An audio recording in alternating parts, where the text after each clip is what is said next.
Alright, so what we're going to look at today is complex numbers, specifically what they are, how to simplify them, as well as some basic operations, addition, subtraction, multiplication, and division. A brief introduction to those.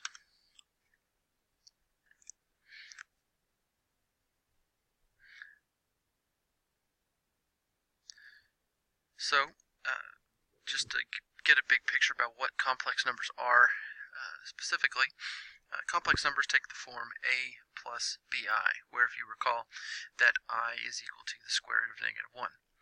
So within the realm of complex numbers, you have maybe what we call pure real numbers, such as 42, 3.14, 99, 0, -7. And then you have pure imaginary numbers, which would be a subset, which are things like I and 5i and -2i. So a complex number would be a combination of both of those, so 4 plus 2i, or 42 plus I, or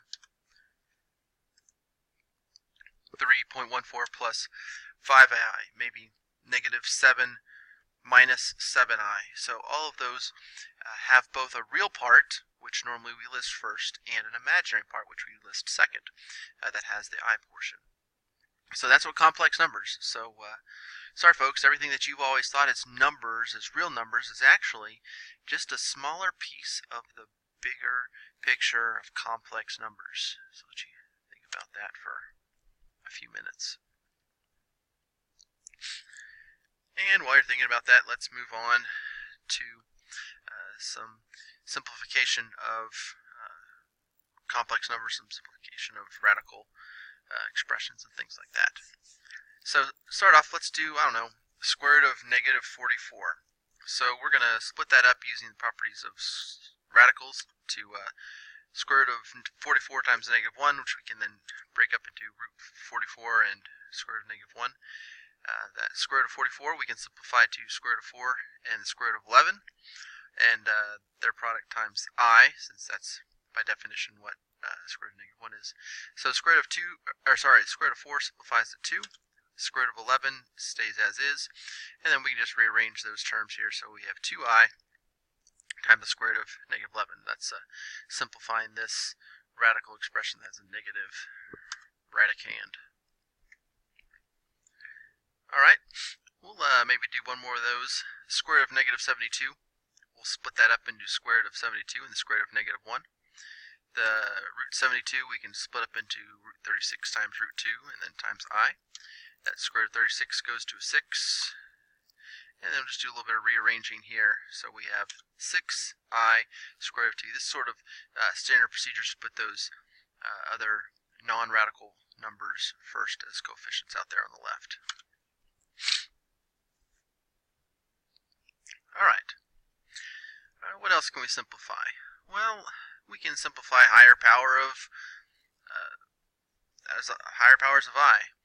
So just a recollection here that I is equal to -1, so I squared would be square root of -1 times square root of -1, which is -1. I cubed we could think of as squared times I, which would then be -1 times I. So I'm going to write this here on the far right, -I. I to the fourth we could think of as I squared times I squared, so -1 times -1, which is +1.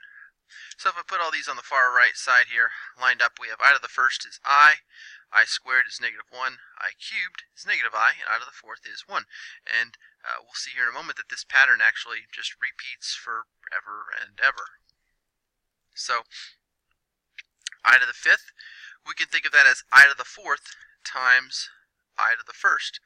And since I to the fourth is just 1, then I to the fifth really just turns into I to the first. So it's just good old I.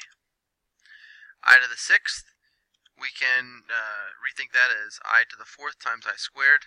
2 there is kind of ugly, but that's what that's meant to be. Well, there's a dot and then there's the 2. So I to the fourth, as we mentioned a moment ago, was 1. So this is just going to be equivalent to I squared.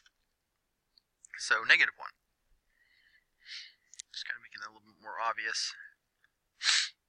And if we continue on, I to the seventh would be -I. I to the eighth would just be I to the fourth times I to the fourth.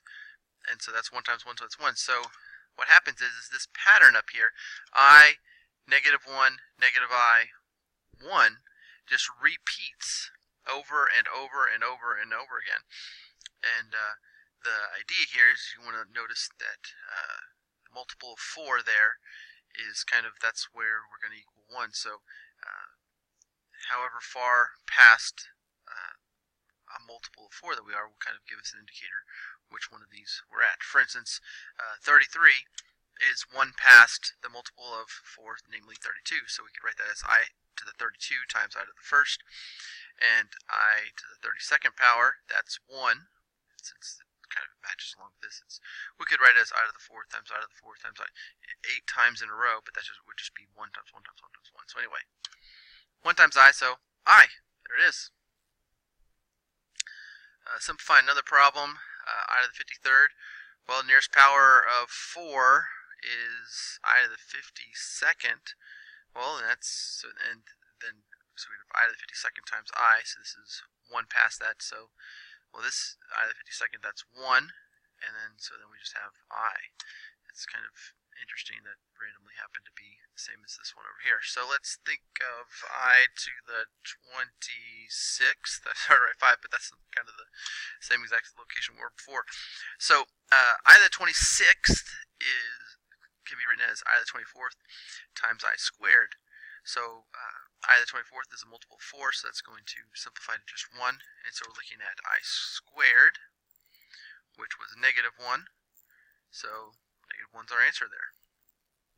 So really just boiling down to looking at that exponent there and figuring out what is the nearest multiple of 4. And then you can split that up, and then however many numbers you are above that multiple of 4 will kind of give you an indication. So definitely want to kind of write this down, that I to the first, second, third, fourth. I mean, you can always just derive it yourself if you just remember that I is equal to the square root of negative 1, but why bother if you can have that little quadruple cheat lines there. Adding and subtracting complex numbers, we're going to treat those like terms, if you remember that from algebra. So we'll save some details of going through all this, but if you just want to kind of get the short version here, if you have 5 minus 3i, that's a complex number. And we're going to add that complex number to negative 2 plus 4i. Well, we would just combine the real part, because those are like terms, so 5 plus a negative 2, and then combine the imaginary part, negative 3i and a positive 4i, and we would end up with something with real parts and imaginary parts, and we'll just do all this here a little bit later. But that works for addition, subtraction. It also works for multiplication.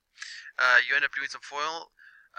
If you're interested in the short version, if you're dividing, you treat that square root where you're going to multiply by the conjugate. We'll take care of all of that in another video. Thanks for watching this one. Hopefully